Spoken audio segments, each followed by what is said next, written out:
Hi, it's so nice to be sharing simple tips for a happy and active life with you again. Do you sometimes feel like your joints are creaking like old, unlubricated door hinges, especially in the morning or after sitting for a long time?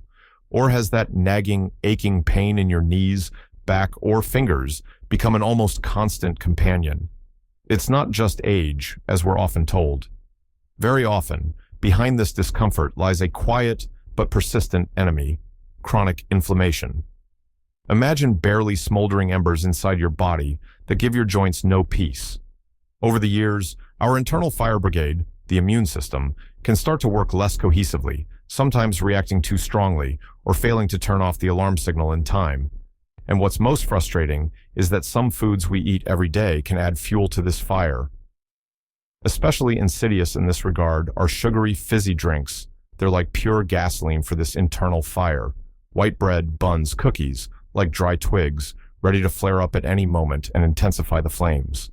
And item number 3 on our list, which, alas, is present on most of our plates almost daily, is like a constant invitation for pain and stiffness to take up long-term residence in your joints. But don't despair. I promise you that today we'll figure out how simple, accessible dietary swaps can gradually extinguish these embers, calm this internal fire, restore your joints' former mobility, and bring back ease of movement and the joy of everyday life. No complex diets, exotic products, or impossible restrictions, just common sense and self-care. Stay with me until the end, and you'll learn the little secrets to big relief for your joints. So, where do we start on this path to relief?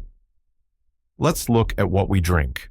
The first, and perhaps one of the most important steps, is to decisively say goodbye to sugary drinks, sodas, packaged juices, iced teas with sugar.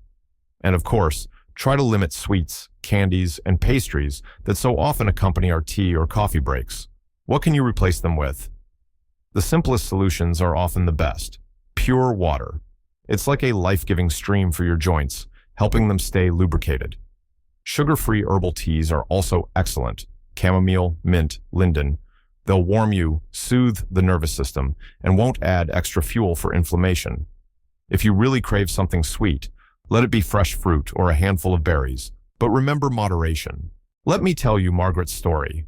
She's 72, and all her life she loved drinking sweet tea, several cups a day, always with a couple of cookies or a piece of candy.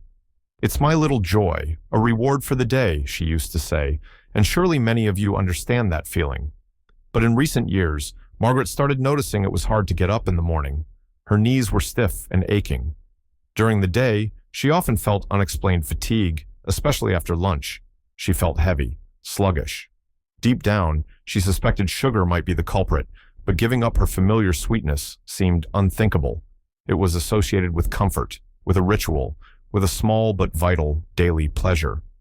She was even a bit angry at herself for this weakness, but her hand automatically reached for another candy. It felt like losing. This meant losing a piece of joy in life. One day, a friend, noticing Margaret wince as she stood up, gently suggested she try cutting out sugar from her drinks and reducing sweets for just a couple of weeks. Margaret was skeptical. Can it really make such a difference? I don't eat sugar by the spoonful. But she decided to try. It certainly wouldn't hurt. The first few days were strange. The tea seemed empty, but she started drinking more water, brewing fragrant herbs. And guess what happened? After about a week, she noticed with surprise that the morning stiffness had lessened. Her knees didn't stop hurting completely, but the feeling of being rusty disappeared. During the day, she felt more energetic. The sharp energy crashes after meals vanished. Why did this happen? Sugar causes a sharp spike in insulin in the blood, which, in turn, triggers a whole cascade of inflammatory reactions in the body. Imagine sugar as a roller coaster for your body, a sharp surge of energy, followed by an equally sharp crash and fatigue, plus the side effect of increased inflammation. Pure water and herbal teas, on the other hand, are like a calm, smoothly flowing river that maintains a steady energy level and helps flush waste from the body. By reducing sugar, Margaret effectively turned off the tap, feeding her inflammation. Even a small reduction in dietary sugar can bring significant relief to your joints and provide stable energy throughout the day. Try replacing just one sugary habit and observe how you feel. So-called refined carbohydrates have a very similar effect on our body, akin to pure sugar. It sounds a bit scientific, but we're actually talking about very common foods that are probably in your home right now. White bread, loaves, buns, pasta made from refined white flour, white rice, many heavily marketed breakfast cereals. These are all fast carbs that act almost the same way as a spoonful of sugar in your tea. So, what can we do? It's very simple. Replace them with whole grain alternatives. Instead of the usual white bread, try whole grain or good quality rye bread. Instead of white rice, discover the taste of brown, black, or red rice, buckwheat, or quinoa. Instead of regular pasta, choose varieties made from whole wheat flour. They are available in almost every store now. And for breakfast, opt for slow-cook oatmeal, not instant, instead of sugary flakes. Let's recall Arthur, aged 68. His typical breakfast was a couple of slices of white toast with jam, and dinner often consisted of pasta with sauce or smooth mashed potatoes. He suffered from pain in his hip joint, especially after walking, and often felt worn out and drowsy after meals. A familiar feeling, right? When his doctor advised him to switch to whole grain products, Arthur winced. What is this, bird seed? Tasteless and tough. He was used to soft white bread. It seemed like a symbol of prosperity, something familiar from childhood. The thought of eating gray porridge or brown rice provoked internal resistance. It felt like he was being deprived of something important, familiar, and comforting. But the hip pain became increasingly persistent, and Arthur decided to give whole grains a chance, albeit without much enthusiasm. He started with oatmeal for breakfast instead of toast, and replaced white rice with brown rice for dinner. To his surprise, it wasn't actually bad tasting, especially with berries added to the oatmeal or rice prepared with vegetables and spices. But the most important changes were in how he felt. After about a month, he noticed the post-lunch drowsiness disappeared. He had more energy throughout the day, and the best part, the pain in his hip joint became less intense. He could walk longer without discomfort. What's the secret here? Refined carbs, white bread, rice, pasta, convert very quickly into sugar in our blood, causing the same inflammatory surge we discussed with sweets. They are like fast-burning dry twigs, providing a short burst of energy and leaving behind the ashes of inflammation. Whole grain products, however, are like a large log that burns long and steady. They contain fiber, which slows down sugar absorption, provides a lasting feeling of fullness, and stable energy. Moreover, fiber is food for the beneficial bacteria in our gut, and a healthy gut is directly linked to reduced overall inflammation in the body. Fiber works like a careful gardener in your inner world, helping maintain order. By replacing empty white carbs with whole grain ones, you not only help your joints, but also improve digestion, gain more energy, and achieve a stable mood. Give your body slow-burning fuel, and it will reward you with lightness and comfort.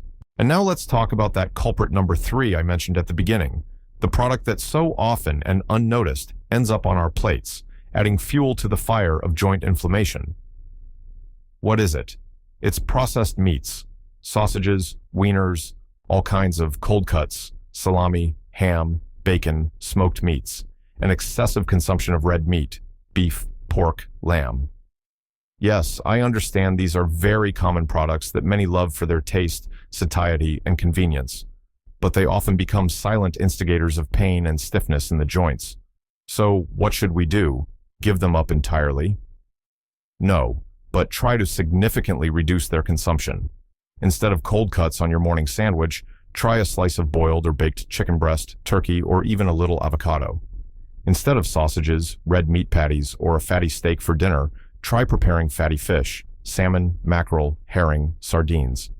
It's not only delicious, but also rich in incredibly beneficial omega-3 fatty acids, which are our main allies in fighting inflammation, true firefighters for the joints. Legumes, beans, lentils, chickpeas, peas are also an excellent replacement for meat.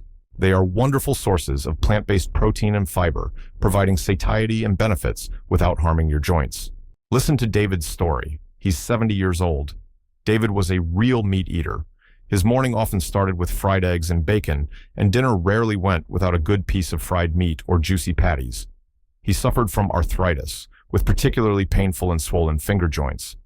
It was difficult for him to button his shirt, hold a cup, or do his beloved gardening, problems familiar to many of you, unfortunately. The thought of eating less meat seemed sacrilegious to him. A man's got to eat meat. Fish isn't serious food, and beans are for poor people, he grumbled, expressing a fairly common view. These foods were more than just meals to him.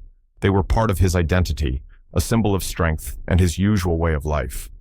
Giving them up felt like losing something important, an admission of weakness, a switch to some kind of old folks' diet, which he strongly resisted. His wife, worried about his health, started gradually introducing changes. She began preparing steamed salmon a couple of times a week, making delicious thick lentil soups, adding beans to salads and stews. David resisted at first, ate reluctantly, and made comments. But his wife persisted and, to her credit, cooked really tasty meals. A few weeks, maybe a month, passed. And one morning, David realized he had buttoned his shirt effortlessly. His fingers seemed less swollen, not as stiff. The pain hadn't completely disappeared, but it was noticeably weaker. He could work longer in the garden without experiencing excruciating pain afterward. Why did these changes occur? Processed meat contains a lot of saturated fats, salt, and preservatives, nitrates, which directly promote inflammation. Red meat, especially when consumed frequently, can also enhance inflammatory processes due to certain types of fats, like arachidonic acid, and compounds formed during cooking, especially high-temperature frying. Imagine these products as little pests constantly irritating your joints from the inside. Fatty fish, rich in omega-3s, as we've mentioned, actively dampens inflammation. Legumes provide satiety, protein, and fiber without creating an inflammatory burden. By replacing the instigators with helpers, David allowed his joints to rest and recover a bit. Pay attention to how often sausages, cold cuts, and red meat appear on your table. Perhaps reducing these familiar foods could be the key to lessening your joint pain. Choose fish, poultry, and legumes more often. Your joints will thank you. Since we've mentioned frying meat, this brings us to the next important point: cooking methods and hidden harmful fats. The fourth enemy of our joints, which is important to know about, is fried food and insidious trans fats. French fries, golden brown fried cutlets, small fried pies, donuts, deep fried turnovers, all these can certainly be very tasty, reminding us of youth, of holidays. But for the joints, they are a real trial. During frying, especially in large amounts of oil and at high temperatures, so-called advanced glycation end products, AGs, and other substances are formed that increase inflammation throughout the body, not just in the joints. A separate and very serious danger is trans fats. These are artificially created fats that our body hardly knows how to use correctly. They often hide where we don't expect them. In margarine, spreads, shortening, often used in commercial baking, store-bought baked goods, cookies, cakes, wafers, fast food, frozen convenience foods, pizza patties. Trans fats are like saboteurs that purposefully attack our cells, damage blood vessels, and provoke strong chronic inflammation. What to do? Fortunately, there are alternatives, and they can be delicious too. Give preference to other cooking methods. Baking in the oven preserves juiciness and aroma. Boiling, stewing in a small amount of liquid, steaming, maximally preserves vitamins. Instead of margarine and spreads, use natural butter, in moderation of course, or healthy, unrefined vegetable oils like extra virgin olive oil. And most importantly, develop the habit of carefully reading labels on packaged foods. Avoid those listing partially hydrogenated fats or hydrogenated vegetable oils. These are the trans fats. Eleanor, 75, loved crispy fried chicken and golden French fries. It was her signature dish for family gatherings, food associated with celebration, hospitality, and comfort. But her knees hurt so much that every step was difficult, and climbing the stairs to the second floor became real torture. She blamed it all on age and excess weight, but the thought of giving up her beloved fried food seemed dreary and joyless. What am I supposed to eat now? Just boiled carrots? All the joy will go out of life. She sighed when people hinted at changing her diet. It seemed to her that healthy food was inevitably boring, bland, and tasteless, and that baking or steaming was too complicated and time-consuming compared to quickly frying something in a pan. Her granddaughter, seeing her grandmother suffering, decided to show her that healthy food could be tasty, simple, and even festive. She found recipes for baked chicken with aromatic herbs and lemon, and vegetables, bell peppers, zucchini, eggplant, cooked in the oven with olive oil and garlic. Eleanor was initially distrustful, but agreed to cook together, and she was amazed.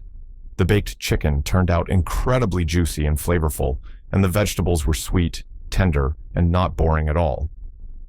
Gradually, Eleanor started reaching for the frying pan less often and using the oven or steamer more frequently. She also replaced her usual margarine with olive oil for salad dressings. After a couple of months, she noticed that not only had she lost a little weight, but her knees also started hurting significantly less. She moved more easily, a forgotten lightness returned, and climbing the stairs no longer seemed like a feat. How does this work? Frying, especially deep frying or using a lot of oil, not only adds extra calories, contributing to weight gain, which is itself a burden on joints, but also creates harmful compounds that increase the inflammatory background in the body. Trans fats directly interfere with cell membrane function, promoting chronic inflammation and increasing the risk of many diseases. Imagine fried food and trans fats as throwing damp, smoky logs onto the fire of inflammation, making it hotter, stronger, and more suffocating. Baking, boiling, and stewing are like using dry, clean fuel, or removing excess logs altogether, allowing the fire to subside. By using healthy fats like olive oil, we provide the body with the right building materials that don't provoke inflammation, but may actually counteract it. Changing your cooking method, from frying to baking or stewing, and paying attention to product ingredients to exclude trans fats, can significantly reduce joint pain and stiffness. Discover the new flavors of healthy food. It's easier, tastier, and much more beneficial than you might think. Continuing the conversation about fats, it's important to touch upon another point, perhaps less obvious but very crucial for joint health: the balance of omega-6 and omega-3 fatty acids in our diet. Don't be intimidated by these names. I'll explain everything now. Both types of fatty acids are necessary for our body's normal function, but their correct balance is critically important. The problem is that the modern diet, especially in Western countries, is often overloaded with omega-6 fatty acids and conversely, very low in omega-3s. What's the issue? Excess omega-6 promotes the production of pro-inflammatory substances, while omega-3s, on the contrary, produce compounds that suppress inflammation. This creates an imbalance that constantly pushes the body towards an inflammatory state. So, where are omega-6s found in large quantities? Primarily in the most common and cheapest vegetable oils, sunflower, corn, soybean, as well as cottonseed and often canola rapeseed oil, unless it's a specific high oleic type. These oils are widely used not only for home cooking, but also in the food industry, so omega-6s are abundant in many processed foods, fast food, baked goods, mayonnaise, and sauces based on them. What should we do? Try to reduce consumption of these oils and products made with them. Instead, more actively use extra virgin olive oil for cooking, especially for salads and low-heat sautéing. It's rich in monounsaturated fats and contains polyphenols with their own anti-inflammatory properties. And, of course, purposefully add sources of omega-3 fatty acids to your diet. The already mentioned fatty fish, salmon, mackerel, herring, sardines, try to eat it 2 to 3 times a week. Flaxseed, preferably freshly ground, you can add it to oatmeal yogurt smoothies, chia seeds, and walnuts. John, 69, always used regular sunflower oil for cooking. It was inexpensive, readily available, and familiar from way back. Like many, he didn't think much about the difference between oils. Oil was oil. In recent years, he was bothered by constant, but not severe, aches and pains throughout his body. Sometimes his shoulder ached for no reason, sometimes his back hurt, sometimes his knees creaked when walking. A general feeling of being run down and stiff in the mornings had become almost normal. He considered it an inevitable attribute of his age. Getting old, rusting away slowly, he'd joke with friends. One day, he stumbled upon an article in a health magazine discussing the importance of the omega fatty acid balance for joints and overall well-being. The information seemed interesting and logical, and he decided to conduct a small experiment on himself. He replaced his usual sunflower oil with extra virgin olive oil for salads and sautéing vegetables, started buying and preparing fatty fish a couple of times a week, baking salmon or making a salad with mackerel, and began adding a tablespoon of freshly ground flaxseed to his morning oatmeal. The changes were not abrupt or instantaneous, but very gradual and cumulative. After about a couple of months, John suddenly realized that the background feeling of creakiness and aches in his body had noticeably decreased. Morning stiffness became less pronounced, he got out of bed more easily, and the nagging pains in different parts of his body bothered him much less often. He felt as if he were better lubricated from the inside, more mobile. Why did this work? Imagine old apothecary scales. On one side are omega-6 fatty acids, which are pro-inflammatory in excess. On the other, omega-3s, which are anti-inflammatory. Ideally, these scales should be balanced or slightly tipped towards omega-3s. But in the modern diet, the omega-6 pan, due to the abundance of cheap vegetable oils and processed foods, heavily outweighs the other, sometimes 15 to 20 times over. This swings the pendulum towards chronic inflammation. By reducing excess omega-6, replacing sunflower, corn oil with olive oil, and purposefully adding omega-3s from fish, flaxseed, walnuts, we help restore this delicate balance, calm the scales, and lower the overall inflammatory background in the body. Pay attention to the oil you use for cooking and salads. A simple swap from sunflower or corn oil to quality olive oil and regularly adding fatty fish or flaxseed to your diet is an accessible step that can help your joints and entire body feel significantly better. Balance is key. Finally, concluding our discussion on what can worsen joint inflammation, we must mention another habit closely linked to our lifestyle and diet: alcohol consumption. A glass of wine with dinner to relax, beer with friends while watching a game, or a shot of something stronger on weekends or holidays. For many, this is an integral part of the ritual of unwinding, socializing, and relieving stress. I'm not here to lecture you about the harms of alcohol, but it's important to understand that excessive, and sometimes even regular moderate, alcohol consumption can negatively affect joint health and worsen existing inflammation. How exactly? Firstly, alcohol dehydrates the body, and our cartilage and synovial fluid desperately need moisture for normal function and cushioning. Secondly, alcohol can disrupt sleep quality, interfering with the deep stages during which important recovery and repair processes occur in the body, including in the joints. Thirdly, the metabolism of alcohol in the liver and its impact on the gut can directly stimulate the production of inflammatory cytokines, the very molecules that sustain the fire of inflammation. So, what to do? The key word here, as with many things, is moderation.